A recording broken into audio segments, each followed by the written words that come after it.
नमस्कार मित्रांनो, आपण परमहंस परिव्राजकाचार्य श्री वासुदेवानंद सरस्वती स्वामी महाराजांच्या चरित्रातील एक प्रसंग पाहत आहोत. चला तर मग. हरिओम. महाराज सिद्धपुरात असतानाची ही गोष्ट. कृष्णभट वैजापूरकर या नावाचे एक गृहस्थ ठाकूरजींचे म्हणजेच रणछोडदासांची पूजा अर्चा करीत असत. ते सुद्धा सिद्धापूर येथेच राहत होते. काही दुराचारी संगतीमुळे त्यांना गांजा ओढायची सवय लागली होती. ती सवय पुढे त्यांचे व्यसनच होऊन बसले, इतके की ते रात्रंदिवस त्या गुंगीतच राहत होते. आपल्या पतीची अशी अवस्था पाहून त्यांच्या पत्नीस फार वाईट वाटत. ती महाराजांच्या प्रवचनांना येत असे. पुढे एकदा ती महाराजांच्या पाशी शरण गेली व तिने पतीला सुधारण्यासाठी महाराजांकडे उपाय विचारू लागली. महाराजांनी नवऱ्याच्या गळ्यात बांधण्याकरता एक ताईत मंत्रून दिला व काही गोळ्याही दिल्या. त्या गोळ्या आपण औषध म्हणून खाण्यासाठी त्याला दिल्या आहेत असे पतीस सांगण्यास त्यांनी सांगितले.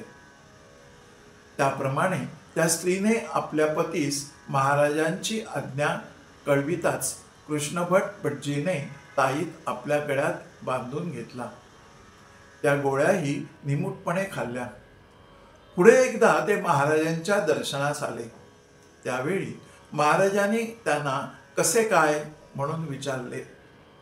तेव्हा त्याला आपल्या पूर्वकर्माची लाज वाटून त्यांनी महाराजांचे पाय धरले. ते महाराजांना म्हणाले, केवळ आपल्याच कृपेने मी या दुःसंगतीतून मुक्त झालो. आता माझ्यावर कृपा करावी, माझ्याकडून काही सेवाही करून घ्यावी.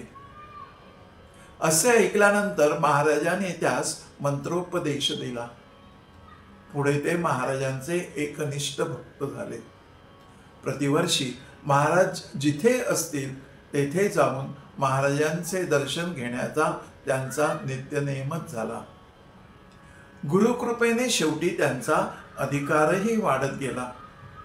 शेवटी आजारी झाल्यामुळे त्यांना आतुर संन्यास दिला गेला. अंतसमय जवळ आल्याने त्यांना समजताच ते रणछोडदास मूर्तीसमोर बसले व महाराजांचे स्मरण करून मोठ्याने प्रणवोच्चार करून देह सोडला. महाराजांच्या कृपेनेच त्यांना उत्तम गती मिळाली.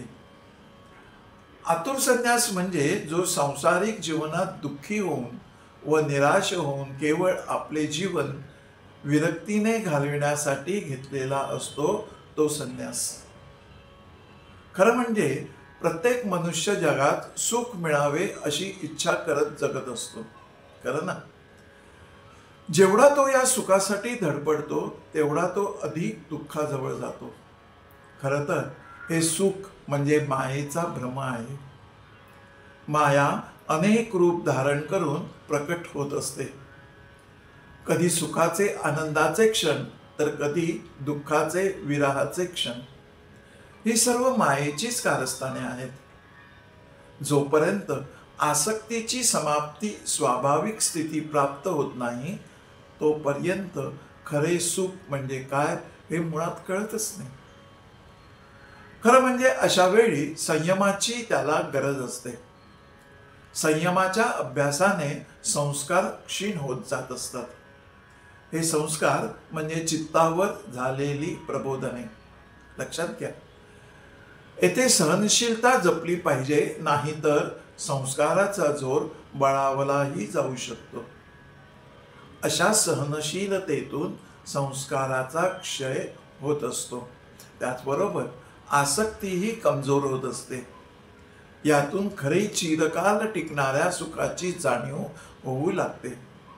आता पहा बरं, मनुष्य या विश्वात देहाने येतो व जातो. प्रत्येकाच्या जीवाची घटना वेगवेगळी असते. प्रत्येकाच्या शरीरात त्या परम आत्म्याचा एक अंश चैतन्य रूपाने राहत असतो आणि मोहपाशात तो गुरफटूनही जातो.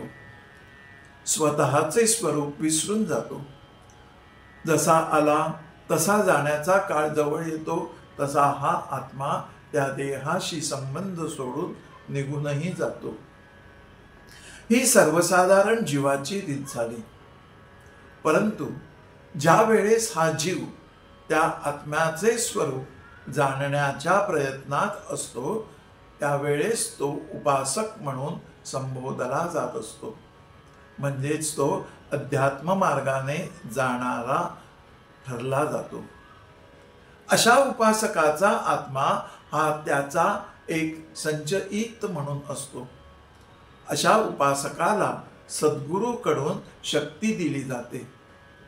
त्यामुळे तो त्या आत्म्याच्या जाणीवेतून नेणिवेकडे जात असतो. पहा, अशी शक्ती उपासकाला आपल्याला मिळालेली आहे ही गोष्ट त्याला त्यावेळी समजते. त्यावेळी तो उपासक स्वतःच्या स्थितीत राहून ही आपल्या सद्गुरूचे वैभव तो वाढवण्याचा प्रयत्न करतो. म्हणजेच निष्ठेच्या जोरावर भवसागर पार करतो. अशा उपासनेत सद्गुरू आणि शिष्य हा भेद तिथे राहतच नाही. असा शिष्य कालांतराने मिळालेल्या शक्तीच्या जोपासनेतून वैराग्याच्या दिशेने वाटचाल करायला लागतो. अखेर निर्वाणाच्या वेळी तीच शक्ती सद्गुरूपाशी त्याला घेऊन जाते. आत्मा प्राणोत्क्रमण करतो. लक्षात आलं? म्हणून सद्गुरूवर निष्ठा असावी, त्यासाठी संगतीही चांगली असावी. असो, इथंच थांबू. परत भेटू पुन्हा एका नवीन प्रसंगात. हरिओम. गुरुदेव दत्त.